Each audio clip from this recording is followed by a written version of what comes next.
Salut à tous et à toutes, c'est Pierrick, j'espère que vous allez bien, j'espère que vous êtes toujours aussi en forme. Aujourd'hui, je vous propose qu'on aille faire un petit tour au pays d'Adobe et plus particulièrement dans Photoshop, car il y a eu récemment une mise à jour que peu de personnes parlent, alors que je la trouve hyper intéressante car elle va vous permettre assez facilement, voire très facilement, de faire un flou d'objectif, c'est-à-dire de gérer la profondeur de champ sans aucune connaissance, et c'est franchement assez bluffant. Ça repose bien sûr avec de l'IA, l'algorithme, et je me suis dit pourquoi pas vous le montrer, parce que ça pourra intéresser certaines personnes qui font pas mal de retouches photographiques.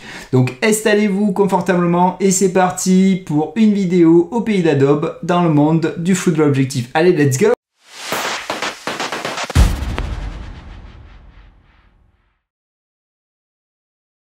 Bon ok, du coup nous voilà dans Photoshop, donc le Photoshop classique, je suis pas sur la bêta, je suis vraiment sur la version standard de Photoshop. J'ai une image de mid-journée, j'ai directement déloqué et j'ai converti en calque dynamique, étant donné que je vais utiliser un filtre. Donc premier réflexe, vous devez utiliser un filtre dans Photoshop, convertissez cache en calque dynamique pour pouvoir travailler de façon non destructive.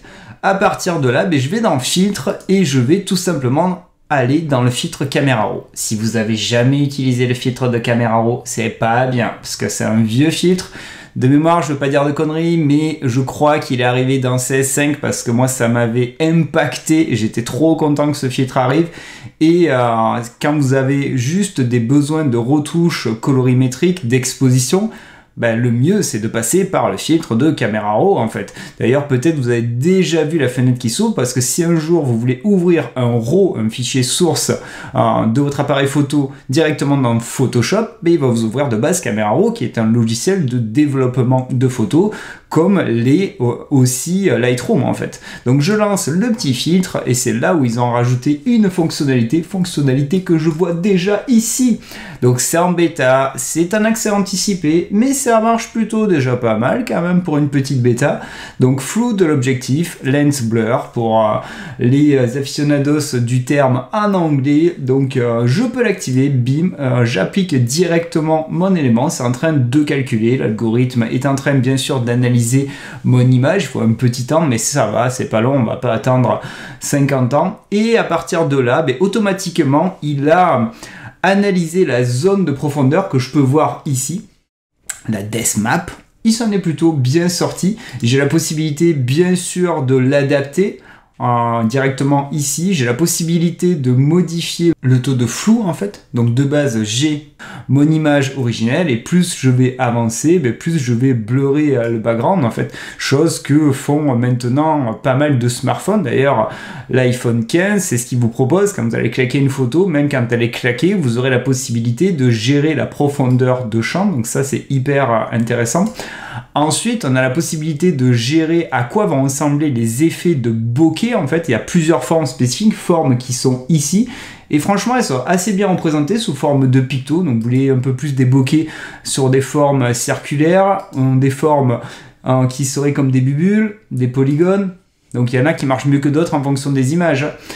Celle-là et celle-là, en fait, œil de chat. Bon, la première était pas mal. Et bien sûr, l'effet bokeh peut être totalement amplifié en fonction de vos besoins. Donc ça, c'est quand même assez fort. Ce que j'ai bien aimé aussi, c'est la notion de target, parce que là, je vois que j'ai une cible en fait, et si par exemple, je veux blurrer le premier plan et que l'arrière-plan soit net, alors là, il faudrait qu'une photo soit nette en entier. Moi, pour rappel, elle n'est pas nette en entier. On voit quand même, au fond, on a du flou. Mais imaginez que vous avez pris une prise de vue où tout est net, là, vous pouvez cliquer sur une target, et quand vous allez dire que je clique sur le fond, automatiquement tout le premier plan va être blur. Si je reclique sur le personnage, bien sûr, ça me remet en avant la mise au point sur le personnage. Donc ça, c'est hyper intéressant. Et le truc que j'ai kiffé, mais vraiment, c'est qu'en plus de ça, là, je peux adapter à la main.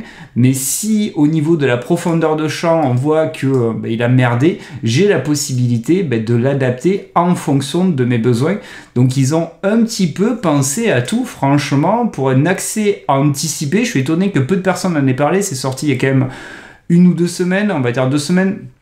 si je me trompe pas. Donc après, certes, il faut passer par Camera Raw, mais Camera Raw est intégré dans Photoshop. Donc à mes yeux, c'est quand même une fonctionnalité hyper intéressante parce que très souvent, on a besoin de gérer les flous, on a des filtres de flou, mais là, c'est vachement automatisé et ça repose que sur l'algorithme de l'IA. Donc franchement, quand vous avez maintenant besoin de ça, n'oubliez pas que vous avez le filtre Camera Raw et n'oubliez pas que de toute façon, le filtre Camera Raw est ultra puissant. Vous avez des dingueries dans Camera Raw et si c'est juste pour des retouches d'exposition, de couleurs ou des retouches sans montage, en fait, sans compositing, reposez-vous quand même sur le filtre Camera Raw qui est même plus puissant que des calques de réglage de Photoshop. Donc voilà, je voulais quand même vous montrer ça, parce que je trouve ça hyper intéressant, c'est quelque chose qui peut servir et je voulais pas que vous passiez à côté. N'oubliez pas bien sûr de gérer avec un petit calque dynamique des familles, comme ça vous êtes sûr que vous travaillerez de façon non destructive. Vous aurez obligatoirement un masque de fusion dédié au filtre que vous avez mis en place, donc là le filtre Camera Raw et les autres filtres, vous en avez rajouté bien sûr. Donc voilà, c'était une courte vidéo, mais que je trouve intéressante. Vous me direz dans les commentaires si vous connaissez, si ça va vous être utile, si vous avez apprécié la vidéo. Si vous l'avez apprécié, voire kiffé, montrez-le moi, faites-moi péter tous ces likes de YouTube qu'on casse l'algorithme. Si vous voulez louper aucune autre vidéo, vous savez quoi faire, je le répète à chaque fois, mais il y a une cloche, elle sert à ça, vous êtes notifié. Et si vous voulez soutenir la chaîne, que vous kiffez bien les contenus que je mets en place, il y a quand même beaucoup de contenu, à la fois des logiciels Adobe, plein d'IA. On est vraiment dans une chaîne où j'essaye de montrer le plus possible toutes les technologies qui impactent et qui révolutionnent notre façon de travailler. Abonnez-vous, ça fait super plaisir, ça aide au développement de la chaîne et comme je vous dis, c'est vous qui ferez qu'on construira une bonne communauté pour les IA et la tech et qu'on va tout déchirer. Allez, moi je vous dis, prenez bien soin de vous, allez vite tester ça et je vous dis à bientôt pour de nouvelles aventures. Allez, salut, ciao, ciao!